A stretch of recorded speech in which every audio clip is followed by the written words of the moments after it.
ఏదైనా మన దగ్గరకు వస్తే బాగుండు, ఇంటినుంచి బయటకు వెళ్లాల్సిన పనిలేదు అని చాలామంది అనుకుంటారు. దీన్ని ఆసరాగా చేసుకునే జొమాటో, స్విగ్గీ, ఫ్లిప్కార్ట్, అమెజాన్ తన సేవలను ఇంటి వద్దకే తీసుకువస్తున్నాయి. ఇలా ఇంటి దగ్గరకు వచ్చే సేవలకే చాలామంది అలవాటు పడ్డారు కూడా. దీన్నే అనుకూలంగా మార్చుకున్నాడు ఓ టైలర్. అందరిలాగే షాపులో కూర్చొని ఏళ్లపాటు దుస్తులు కుట్టిన ఆయన నష్టాలు చవిచూడటంతో రూటు మార్చాడు. మొబైల్ టైలరింగ్ స్టార్ట్ చేసి తన జీవన గమనాన్ని మార్చుకున్నాడు. ఇంతకీ ఎవరాయన? ఎక్కడుంటాడు?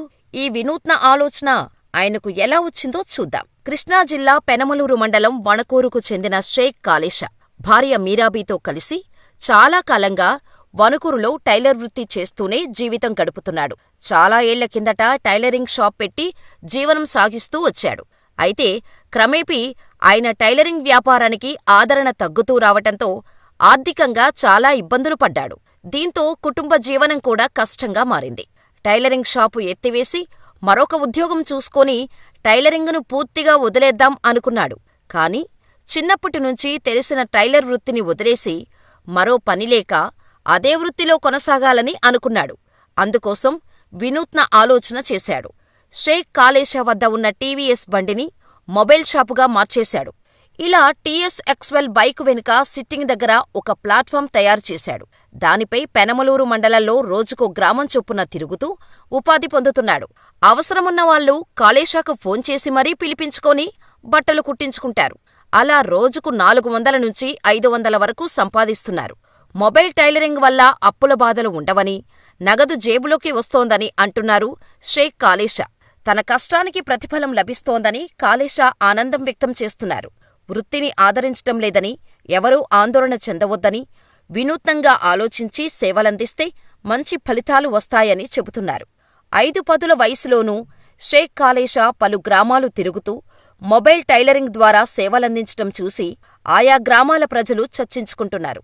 వృత్తి పట్ల నిబద్ధతతో మెరుగైన సేవలందించటాన్ని చూసి ఆనందం వ్యక్తం చేస్తున్నారు. ప్రస్తుతం దుకాణాలకు వెళ్తే పెద్దలు, పిల్లలు ధరించిన లేదా చిరిగిన దుస్తులను సరిచేసేందుకు టైలర్లు నిరాకరిస్తున్నారని, దీంతో నిరుపయోగంగా ఉంచాల్సిన పరిస్థితి ఉంటుందని అంటున్నారు.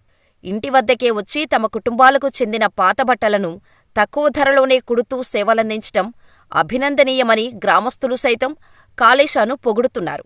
ఈ మొబైల్ టైలరింగ్ మీకెలా ఉందని కాళేశాను ఎవరైనా అడిగితే, షాప్ పెట్టాను కానీ సరిగ్గా నడవలేదు. అప్పులు అయిపోవటంతో తొలుత రిక్షా కొని ఇంటింటికి వెళ్లేవాడిని. తర్వాత దానిని తొక్కలేక కొంతమంది సాయం చేయటంతో ఈ బైకును కొనుక్కున్నాను. ఎవరు ఎంతిస్తే అంత తీసుకుంటాను. అన్నీ కుడతాను. ఎవరైనా ఫోన్ చేస్తే అక్కడికి వెళ్లి పనిచేస్తాను అని చెబుతుంటారు. నిజం చెప్పాలంటే టైలర్ లేని సమాజాన్ని మనం ఊహించలేం. శరీరాన్ని అందంగా తీర్చిదిద్దేవి దుస్తులే.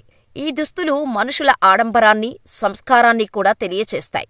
మానవజాతి చరిత్రలో ఎప్పటివరకు చేసిన అత్యంత ముఖ్యమైన పారిశ్రామిక ఆవిష్కరణలో కుట్టుమిషన్లు ఒకటి. పైగా మన దేశంలో టైలర్ వృత్తిపై ఆధారపడి జీవించేవారు చాలామందే ఉన్నారు. కానీ రెడీమేడ్ బట్టల పుణ్యమా అని టైలర్లకు చేతినిండా పనిలేకుండా పోతోంది. ఉపాధి గగనమవుతోంది. పూట గడవని స్థితిలో కొంతమంది టైలర్లు ఉన్నారంటే పరిస్థితి అర్థం చేసుకోవచ్చు. ఇటువంటి తరుణంలో వినూత్న ఆలోచన చేసిన కాళేశా ఎందరికో స్ఫూర్తి.